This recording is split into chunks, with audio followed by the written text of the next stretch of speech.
Salut, c'est Trado, je suis content de vous retrouver pour la mise à jour des zones d'accumulation rationnelle pour l'or et pour l'argent. Et on commence comme d'habitude par les actualités que j'ai dégotées pour vous en ce début de semaine.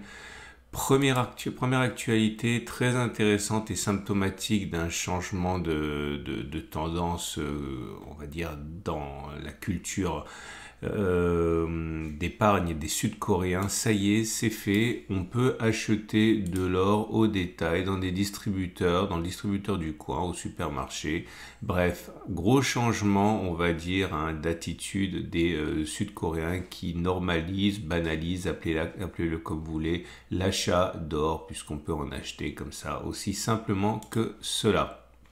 Deuxième article que j'ai trouvé pour vous, alors vous savez très bien que j'essaye d'être le plus objectif possible, même si je suis un inconditionnel de l'or pour le long terme et pour la diversification.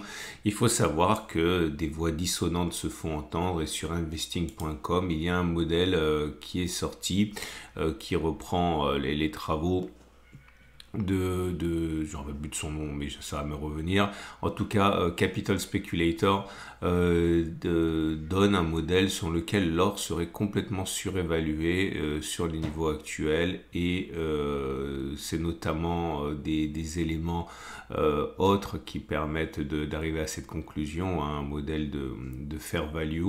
Et l'idée, c'est que si on n'est pas monté plus haut dans les conditions actuelles, c'est qu'on est sans doute en train de plafonner définitivement pour l'or. Bref, je vous laisse découvrir ça. C'est en anglais, mais comme vous le savez, hein, votre navigateur est totalement capable de traduire ces articles en français. Et troisième article que j'ai trouvé pour vous, qui est là aussi de la même veine, j'ai envie de dire, hein, entre économie et culture.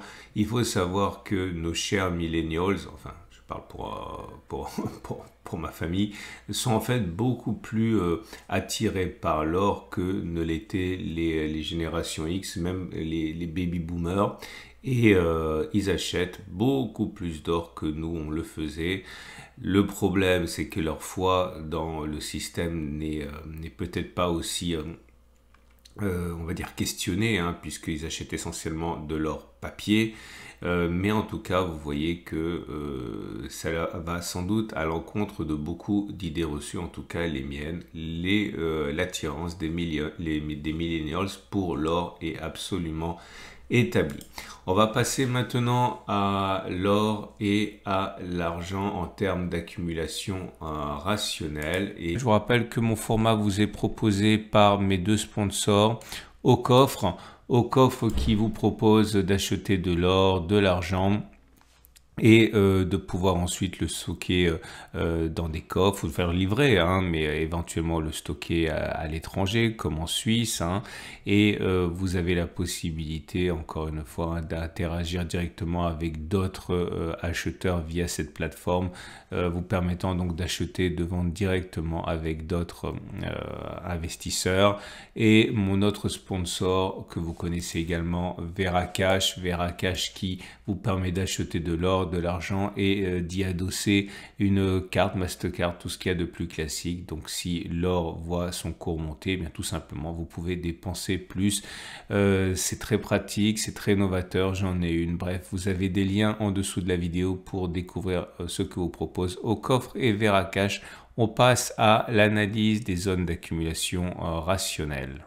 Et donc je disais l'or libellé en euros pour débuter. Comme vous pouvez le constater, on est bien en situation de rebond, hein, par rapport à la zone d'accumulation rationnelle maintes fois évoquée à 17,46, 17,33. Bon, rien de neuf, hein, les zones d'accumulation rationnelle sont quand même là pour servir et on rebondit suffisamment pour se positionner au-dessus de la M200, mais pas suffisamment pour se positionner au-dessus de la M50. Autrement dit, la tendance de long terme est haussière, mais la tendance de fond est toujours baissière. Les bougies Aiki-Nashi montrent ce regain de forme avec des bougies vertes, et celle qui se dessine aujourd'hui est une vraie bougie haussière puisqu'elle est verte et elle n'a pas de mèche basse. Autrement dit, il est plus plausible que l'on continue de monter plutôt que l'on ait fait les plus hauts. Si on regarde l'or libellé en dollars, c'est la même chanson, à savoir que les zones d'accumulation rationnelle ont fonctionné, en tout cas la dernière en date a fonctionné. C'était 19,15, 18,96, c'est assez loin maintenant, il faut l'avouer, hein, puisque non, on est monté de 5%, il faudrait descendre encore de 3 à 3,5% pour y retourner. Malheureusement, on en est loin, mais c'est pas impossible, hein, pourquoi pas. En tout cas, préparez-vous si vous croyez au potentiel des zones d'accumulation rationnelle. Tendance de long terme haussière, tendance de fond note parce qu'on est au-dessus de la M50, malheureusement celle-ci descend. L'argent. L'argent libellé en euros est également dans une situation plutôt enviable puisque les cours sont au-dessus de la M200 et au-dessus de la M50 qui commence à monter même. Hein, donc tendance de long terme et tendance de fond redevenue haussière.